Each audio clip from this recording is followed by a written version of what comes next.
Hello friends, and welcome to episode 2 of my How to Backpack series. This video is going to be covering what gear you'll need for your backpacking trip.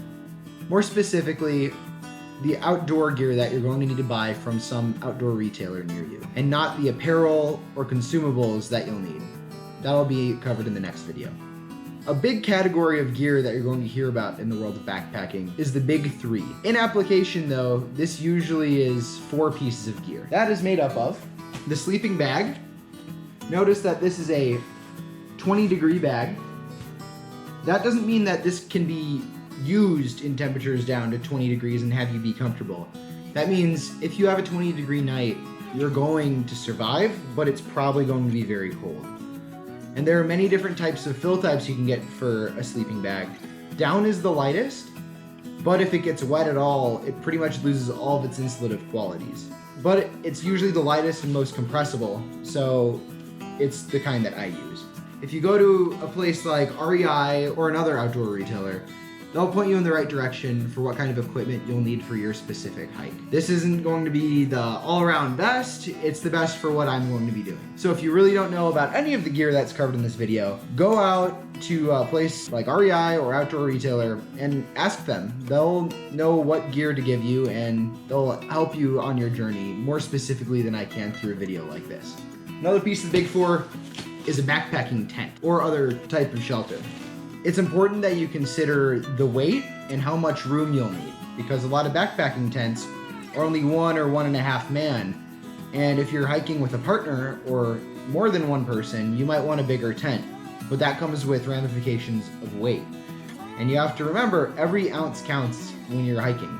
You're carrying that on your back for every single mile. If you have a heavier pack, it's going to be harder on your knees, and it's going to be a harder hike in general. Even if you know that this trail is going to be easy, this could make it more difficult if you don't pay attention to weight. Going on, the sleeping pad. So as I said, this usually gets lumped in with the sleeping bag in terms of equipment in the big 3 category. The thing to really pay attention to with these, on top of weight, is the RValue. This is how insulative it is. The higher this number, the more insulative.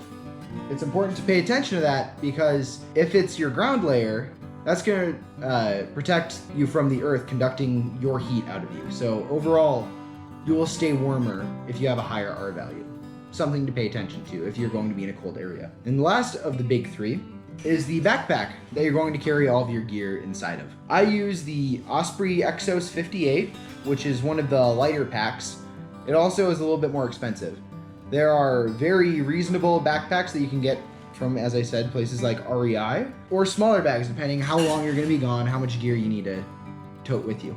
Moving on, we're going to talk about your outdoor kitchen, what sort of equipment you'll need to prepare your food. So, first things first, you have to make a decision. Do you want to cook while you're out in the bush? Do you want to do stoveless, where you either just cold soak your food, or do you carry foods that need no preparation, such as a bunch of power bars or something? Depending on what you choose out of that, you'll have to carry different equipment. So, what I do, since I don't like to choose between cold soaking or cooking, I have the Vargo Bot 700.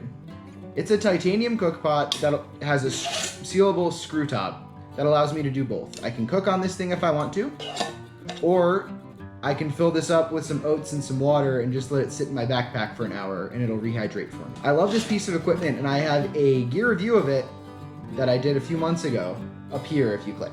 Moving on. You also want some sort of biodegradable soap. This is Wilderness Wash. It's an extremely concentrated soap that you only need a couple of drops of if you clean with it. And you scrub out your pot with that and you have to rinse it out 200 feet from water. It's very important that you do that to retain the health of our waterways.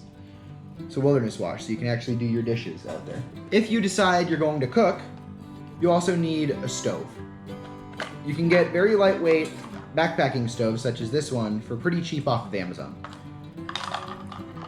But then you'll also need to pack with fuel or something else like that.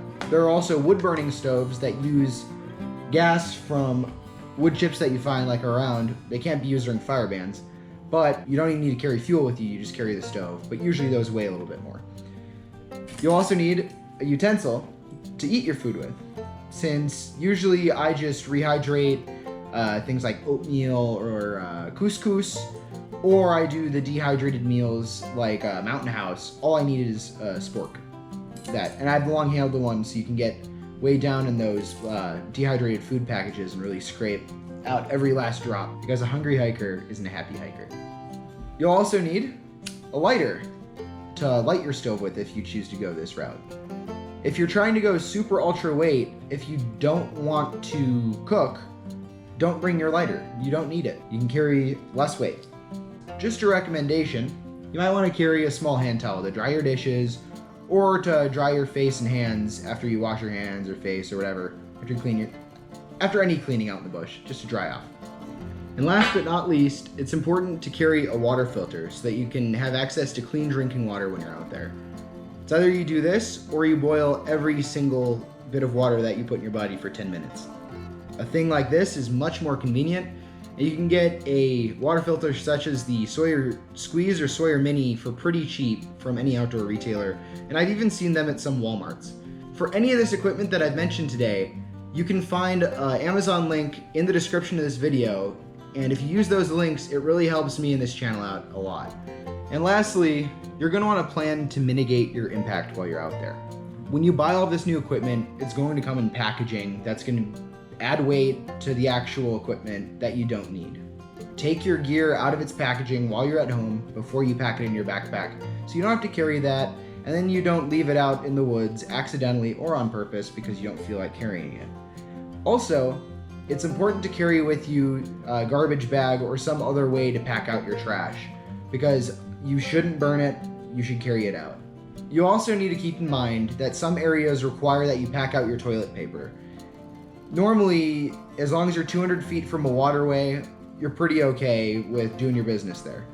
But there are some areas such as Yosemite that there are so many people that go through there that you have to pack out your teepee, and it gets very smelly. So it's important to carry some way to carry that.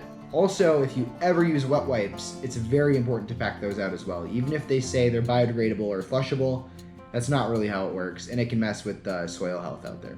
If you're a new backpacker and you have enjoyed the series thus far, please consider hitting that subscribe button and press that bell icon to get a notification whenever I post a video. That's going to be the best way to keep up to date with when I post the next episode of the series. I hope you've enjoyed this video. Please like, comment, and subscribe. Have a great day.